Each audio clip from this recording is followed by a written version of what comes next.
Iniciamos mais um programa Unsere Familien, aqui na Vale TV, sobre essa história teuto-gaúcha, teuto-brasileira, sobre os municípios aqui dos nossos vales, a contribuição dos alemães e seus descendentes para o Estado e para o nosso país. Temos a alegria de ter conosco nosso amigo, doutor em História pela Unicinos, Rodrigo Santos, que também é historiador do Museu Histórico Visconde de São Leopoldo, nosso vizinho aqui na cidade de Campo Bom. Vem conversar conosco hoje sobre o processo de emancipação de Novo Hamburgo e vários outros desdobramentos. Tudo bem, Rodrigo? Tudo certo, Felipe. Agradeço o convite e a oportunidade de poder estar comentando um pouco sobre esses aspectos aqui da história de Novo Hamburgo, São Leopoldo, da nossa região, que é uma história bem rica, bem interessante, que tem alguns fatos engraçados, pitorescos, outros nem tanto, mas que só enriquecem a história da trajetória da população, né, que aqui vive, desses nossos municípios. Então é um momento bem bacana de poder estar, até mesmo dentro dessa perspectiva dos 200 anos, né? Então falar um pouco mais desse período um pouquinho mais recente, mas já em torno de 100, um pouquinho mais de 100 e poucos anos atrás. Rodrigo, meu caro, a gente sabe que o que desenvolve muito aqui a região, os povoamentos aqui dos alemães, dos descendentes, e a vinda deles a partir de 1824 para São Leopoldo. Se você puder fazer para nós um breve panorama sobre São Leopoldo e depois a fundação aqui, para a gente adentrar mais à frente, né, no desenvolvimento e na emancipação da cidade. Não, acho que isso é interessante porque, né, a gente, dentro nessa perspectiva das comemorações dos 200 anos, a gente tem alguns debates que acontecem, mas um fato que é importante colocar, que o projeto que dá início a São Leopoldo, ele se dá por conta dessa iniciativa da criação de uma colônia alemã para atender as várias demandas que existiam tanto no Império Brasileiro, né, que era nascente, que era muito recém-nascido, vamos dizer assim, em 1824, né, mas também as próprias demandas da Europa, especialmente dos estados que formam a Alemanha a partir de 1871, mas que eram estados que tinham a língua alemã como principal elo de ligação. Então a gente, claro que a gente tem, né, a presença indígena anteriormente e durante o período da imigração aqui, né, especialmente nessa região mais da encosta da Serra, subida da Serra Gaúcha, a presença da população luso-brasileira, da população afrodescendente ou afro-brasileira, né, que terrivelmente, né, escravizada naquele contexto de Brasil, e que esses grupos eles vão se inserir dentro desse novo projeto. Mas a gente coloca os 200 anos também de São Leopoldo, porque o projeto que vai dar origem para essa colônia, depois ao grande município de São Leopoldo, se dá por conta da imigração alemã, da vinda desse grupo para o Brasil. Mas não desmerecendo e não esquecendo os outros grupos que vão se inserir dentro dessa rica história da região. E lembrando que São Leopoldo vai acabar dando origem a outros 40 municípios. A gente fala muito daquela grande São Leopoldo, que vai especialmente de Esteio até a divisa com Nova Petrópolis e de Portão até hoje metade de Nova Hartz, lá o Arroio Grande. Mas durante o momento outros municípios da região do Vale do Caí e até da região da Serra Italiana, como a gente fala, pertenceram a esse município de São Leopoldo, a colônia de São Leopoldo. Com a emancipação de São Sebastião do Caí em 1875, né, e depois a criação das colônias italianas, vai perdendo o território da colônia e do município de São Leopoldo. Mas esse grande município pegou uma grande região do estado hoje. Então mais de 40 municípios têm uma origem, ou têm uma ligação muito forte com essa iniciativa que foi São Leopoldo a partir de 1824, mas que as tratativas já começam antes, meio ali no período da independência e da tentativa de consolidar a independência do Brasil, já em 1822. Bem, a gente tem esses povoados que pertenciam à colônia alemã, ou colônia imperial de São Leopoldo, esses povoados sendo assim fundados e já naqueles primeiros meses e anos da imigração, como a gente vê ali 4, 5 anos depois, Campo Bom, Estância Velha, Dois Irmãos, Ivoti, claro, nomes diferentes. E é importante assim traçar um panorama, Rodrigo, porque aqui esta questão da navegação pelo rio, depois a estrada de ferro, faz com que Hamburger Berg, e a partir de 1876 Neu-Hamburg, né, Nova Hamburgo ou Novo Hamburgo, passasse por um grande progresso, quer dizer, um grande desenvolvimento econômico, industrial, e que lá à frente vai combinar com a emancipação. Se você também puder passar um pouco para nós sobre esse desenvolvimento aqui, através desses meios de transporte, desses alemães que vêm para cá e do que eles fundam aqui, do que eles constroem aqui. Então, isso é importante porque a gente vai ter, de uma forma geral, os imigrantes quando chegam aqui, embora eles tenham sido chamados para trabalhar na agricultura e também em algumas funções militares, quando fosse necessário, grande parte traz suas profissões de origem na bagagem. Às vezes não traziam material, não traziam instrumento de trabalho, mas o conhecimento eles traziam. E isso vai favorecer no Rio Grande do Sul da época o surgimento, ainda que incipiente, ainda muito frágil, de uma industrialização.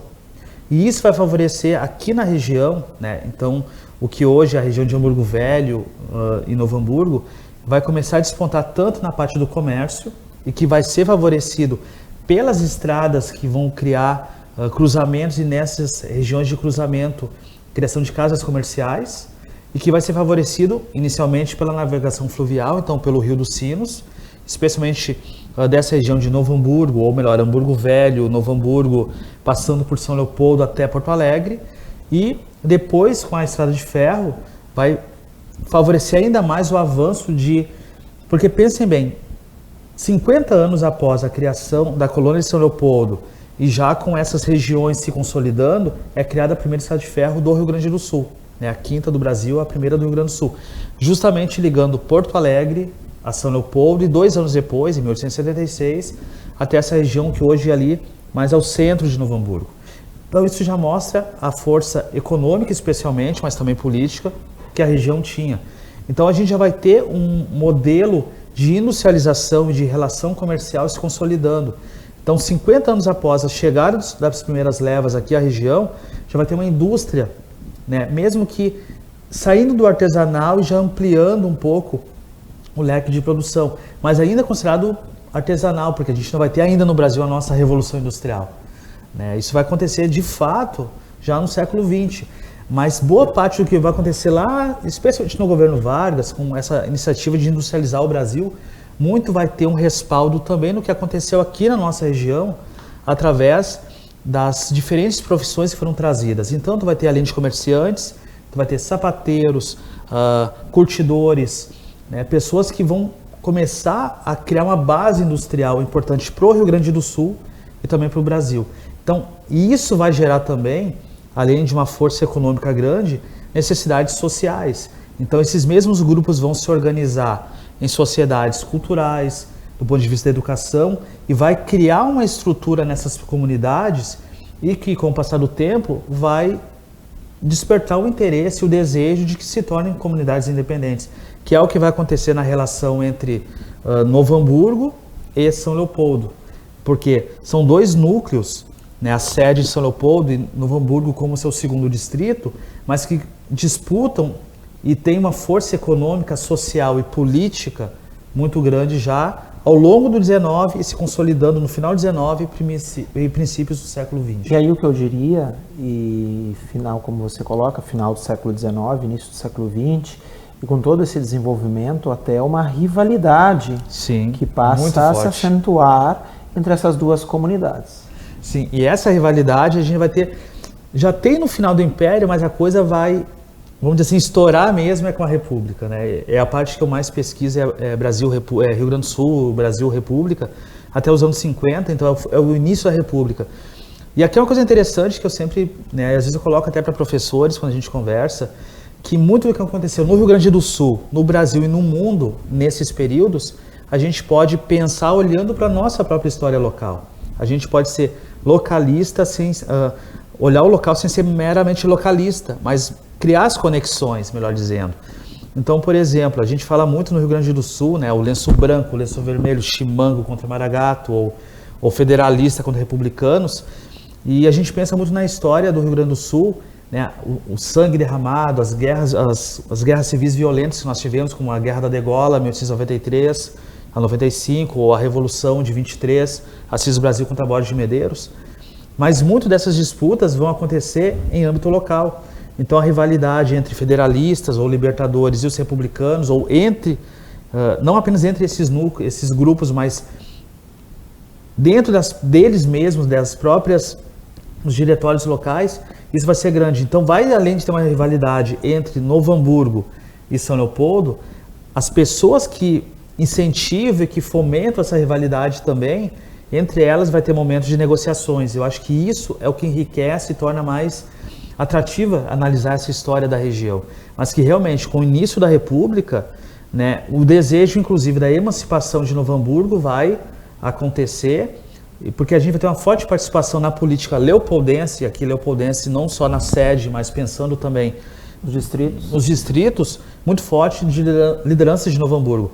Começando, especialmente no primeiro momento, com Jacob Kref Filho, e depois essa liderança passando para o filho dele, o Jacob Kref Neto. São os Jacobs da história aqui da região, especialmente de Novo Hamburgo, e que vai juntar com Leopoldo Petri e Pedro Adams Filho, que vão ser os principais líderes nessa tentativa de emancipação ao longo dos primeiros anos, né, no final do 19, mas nos primeiros anos do século 20, até a consolidação, a emancipação de fato em 27, mas até lá foi uma série de disputas internas, inclusive, né, fazendo com que em vários momentos os intendentes, na época os prefeitos eram chamados de intendentes, e os vereadores de conselheiros municipais. O termo prefeito e vereadores só vai começar em 1930, né, vereadores só em 35, quando retoma as eleições legislativas, né, no Brasil, que tinham sido encerradas por conta da Revolução de 30, do Vargas, essas funções, mas vários intendentes de São Leopoldo, eles vão acabar ou renunciando ou impedidos de continuarem a sua trajetória política por conta das rivalidades entre os diretórios, especialmente do Partido Republicano Rio-Grandense, o PRR, de São Leopoldo e de Novo Hamburgo. E né, várias vezes até mesmo o Kref, né, e o grupo dele é chamado de coveiros de intendentes, porque várias vezes eles causaram, entre aspas, a morte política de algumas lideranças, né, de São Leopoldo, como foi o caso do Guilherme Gelser Neto, porque boa parte dos líderes do Partido Republicano Rio-Grandense, os principais em Novo Hamburgo, eram católicos. Tu vai ter luteranos, como o caso do Júlio Kuntz, assim como, por exemplo, né, tu vai ter católicos dentro da oposição, que era o Partido Federalista, depois vai se tornar em 28 o Partido Libertador. É o principal, entre os principais líderes aqui do Partido Federalista e Libertador em Novo Hamburgo, e que também vai ter uma liderança em São Leopoldo, vai ser o Guilherme Ludwig, né, que é um homem ligado aos curtumes, né, os Kref ligado, né, ao matadouro, depois a produção também de conservas, né, Adams, a fábrica de calçados. Então, além de tudo, são industriários, são comerciantes, então eles fazem parte de um grupo que tem força econômica e força política, mas também uma força dentro da questão religiosa aqui da região. Então, em vários momentos, a questão religiosa, juntamente com a oposição política, vai se refletir. Em 1916, o grupo do Kref, aliados inclusive à figura do João Correia, que é uma figura bem pertinente, assim, bem interessante, não só em nível de região do Vale dos Sinos, mas também de Rio Grande do Sul, porque ele vai ter obras realizadas em várias regiões do estado.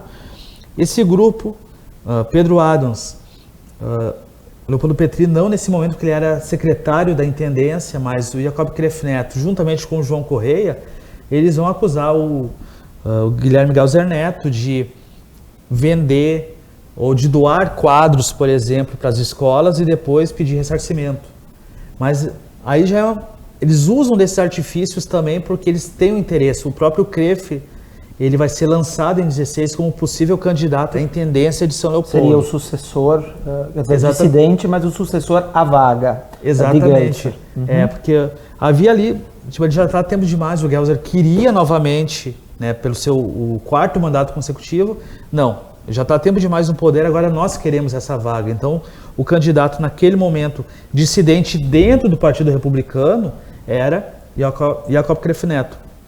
Só que o que acontece? A coisa chega a tal ponto que Borges de Medeiros, que era então o chefe político do Rio Grande do Sul e estava no poder naquele momento, diz, não, nenhum nem outro, eu vou nomear alguém da minha confiança. Então ele nomeia, naquele momento, Gabriel de Azambuja Fortuna, que ele nasce aqui na região de Guaíba, na época Pedras Brancas, vai ser prefeito em Guaíba também, nomeia esse cara para ser prefeito aqui em São Leopoldo, intendente em São Leopoldo. Quando eu falar prefeito, mas é intendente, né? Uhum.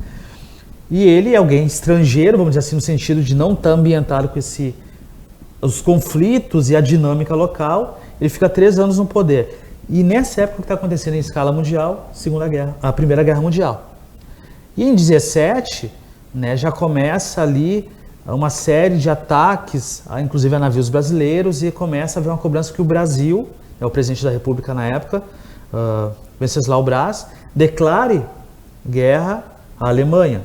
E depois ele acaba rompendo relações e manda até, inclusive, a missão médica que vai atuar na França, especialmente, e alguns navios para atuarem a favor das tropas aliadas contra a Alemanha.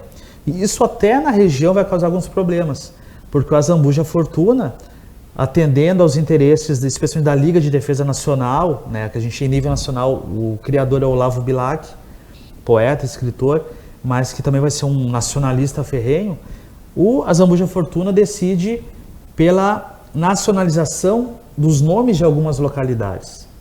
E vai aí causar um problema com Novo Hamburgo, porque ele vai tentar nomear Novo Hamburgo com o nome de Borges de Medeiros.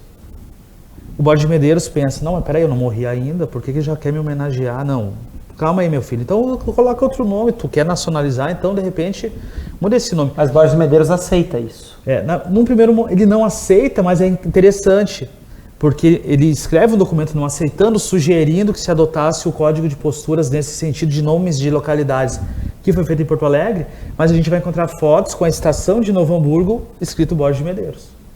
Existem fotos com esse nome, na estação ferroviária de Novo Hamburgo. Mais um que vai ser mudado é o de Hamburgo Velho, ou Hamburgerberg, que vai virar Jeronimo Sampaio. A figura de Jeronimo Sampaio, que anos antes, um herói da Guerra do Paraguai, e que vai morrer no conflito dos Múquia. Então, vai ter essa mudança, a comunidade local de Hamburgerberg, de Novo Hamburgo e de Campo Bom também, porque a gente vai encontrar no documento assinaturas de Campo Bom. Mas por que Campo Bom assina? Porque naquele contexto, o segundo distrito de Novo Hamburgo, de São Leopoldo, que era Novo Hamburgo, compreendia a região de Novo Hamburgo, Hamburgo Velho e Campo Bom. Isso depois vai ser importante, o fato de Campo Bom fazer parte, já nas negociações lá em 1924 a 26, que levaram à emancipação. Então, se consegue depois, e essa pressão que vai existir em torno do Azambuja Fortuna faz com que ele renuncie, e aí se pensa, então, agora o Borges de Medeiros vai nomear alguém que é da região. Novamente, começa ali, Gelser quer voltar ao poder, Kref também e o grupo dele ligado a Novo Hamburgo querem assumir a intendência, só que Borges de Medeiros diz, não, vocês ainda não vão assumir, eu vou nomear alguém da minha confiança. E nomeou o secretário particular, Mansueto Bernardi, que nasceu na Itália, mas vem para o Rio Grande do Sul jovem, ele vai fazer a vida dele em Veranópolis, secretário do Borges de Medeiros, pessoal, então ele é nomeado para intendente de São Leopoldo.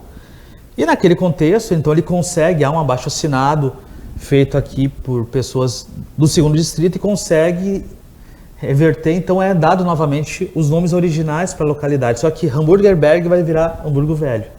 Então quando a gente vê, encontra imagens até na internet, ou em fotografias recentes, a gente consegue ver esses nomes que passaram, Hamburgerberg ou Hamburgoberg, em alguns casos, Jeronimo Sampaio e depois já Hamburgo Velho.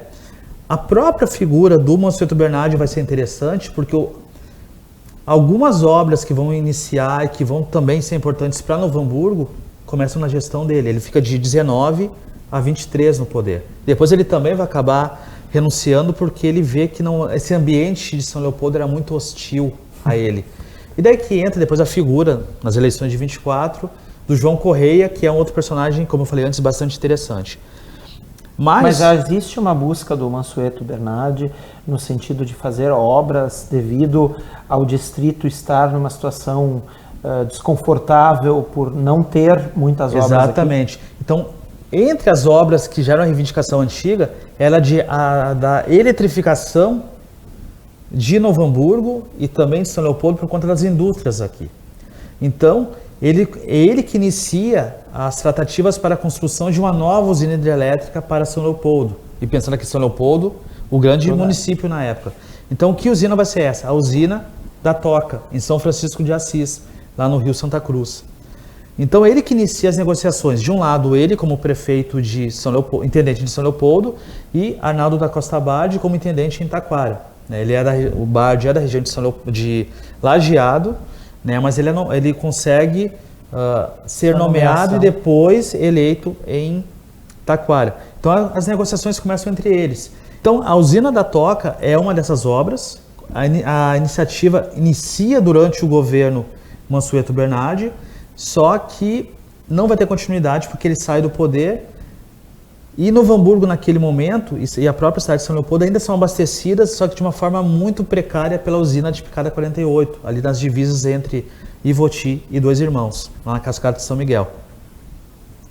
Chega o ano de 1920, né, o Mansueto Bernardi então decide ele se candidatar como intendente, agora com uma eleição pelo povo, não, mas com apoio de Borges de Medeiros, e lideranças de São Leopoldo, Novo Hamburgo e Campo Bom vão tentar lançar um candidato dissidente, né, que é o Carlos Otaviano de Paula, de São Leopoldo, mas com apoio de José Martins, aqui de Novo Hamburgo, né, que é uma liderança também já dentro do PRR, que vai ser parte do grupo emancipacionista, né, e numa dessas a gente vê como é que funcionava na época os jogos políticos, porque para tentar enfraquecer o José Martins, o que é que o Mansueto sugere ao Borges de Medeiros?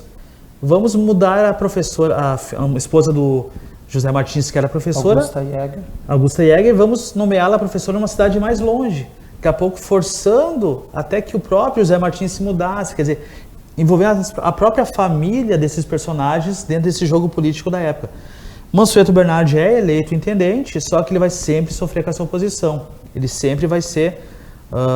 Mas a esposa do Martins é transferida? Não é transferida. Não consegue, porque o próprio Borges vê também que ele vai acabar criando uma situação complicada. E precisa desse grupo de Novo Hamburgo, porque é um grupo muito forte. Economicamente, pela questão também religiosa, de mobilização da comunidade. Então, Borges de Medeiros, ele tinha essa coisa, ele intervinha nos núcleos políticos locais para criar essas dificuldades, para evitar que grandes lideranças surgissem, mas ele sabia a hora de colocar panos quentes e de acalmar os ânimos. Chega o ano de 24, né, a gente tem os festejos da imigração, né, que acontecem naquele ano, do centenário da imigração alemã, cujos preparativos e as primeiras ideias iniciam em 22, já no governo, ainda no governo Mansueto Bernardi, e naquele ano também acontecem eleições para intendente em São Leopoldo. O intendente eleito em São Leopoldo vai ser o João Correia Ferreira da Silva, mas que também tem origem alemã nos seus ancestrais. Ele é eleito, então até a história da Picada 48, não, da usina da Toca, porque quando ele é eleito intendente em São Leopoldo, o filho dele, João Manuel Correia, é eleito intendente em Taquara. E com isso, então, ele negocia e todo o controle acionário da usina da Toca para a construção vai ficar por conta de São Leopoldo, abastecendo durante 10 anos Taquara. E nesse tempo também acontece, né, os festejos da imigração, e ali, naquele momento, em 1924, se consolida uma ruptura cada vez maior entre lideranças de São Leopoldo e de Novo Hamburgo, e, de fato, é que inicia a tentativa de emancipação de Novo Hamburgo, a partir dos festejos, inclusive com as disputas por conta dos monumentos que vão ser criados. Então, por isso que os dois monumentos acabam sendo, resumidamente, sendo decididos pela construção. Um monumento simbolizando a imigração ou a chegada em São Leopoldo, próximo ao Rio dos Sinos, e um monumento visando a colonização, né? No lote número 1, exatamente, aqui do Johann Libório Mendes, avô da Jacobina. Né? Depois, até porque os Mendes também... Mas nesse momento não era jamais uma associação à Jacobina, não. Em virtude de como Exatamente. os Smucker ainda estava com uma imagem muito porque tem um deteriorada. detalhe interessante, né? O nome Mendes. Eu já escutei alguns relatos, né? Inclusive, né? Não, porque havia as duas linhas dos Mendes. Os que prestavam e os que não prestavam. Frederico Mendes, exatamente, Beno Frederico Mendes, Beno Mendes, os empreendedores, nascido inclusive aqui o Frederico Mendes em Hamburgo Velho. Nome de rua, Nome de rua, que leva a Fundação Evangélica, na qual ele financiou inclusive a construção daquele prédio. E a família, depois que ele faleceu, continuou fazendo o financiamento para a construção do prédio da fundação que existe hoje ainda. Mas esses eram os que prestavam, porque eram empreendedores. A Jacobina, né, toda uma fama... Ovelha que desgarrou. Exatamente. Então, até dentro das famílias havia isso, bastante forte. E é interessante porque nessa questão dos monumentos já se mostra essas rivalidades. Chegou um momento em que São Leopoldo já tinha certeza. Em qualquer momento vai ser assinado o decreto pela emancipação de Novo Hamburgo. E em 26, então, João Correia se une aos mandatários, aos coronéis de Campo Bom, Gustavo e Emílio Fetter, e consegue, pela criação do 10º distrito de São Leopoldo, que era Campo Bom, desmembrando parte do território de Novo Hamburgo. Novo Hamburgo se emancipa, Campo Bom se torna o 2º distrito, pela força econômica. Rodrigo, meu caro, tá tão bom, mas já está acabando. Em breve a gente te chama de novo. Tá certo, eu agradeço o convite e estamos aí à disposição para colaborar de alguma forma. Obrigado também a todos vocês que nos acompanham aqui na Vale TV, no programa Unsere Familien, e até os próximos episódios.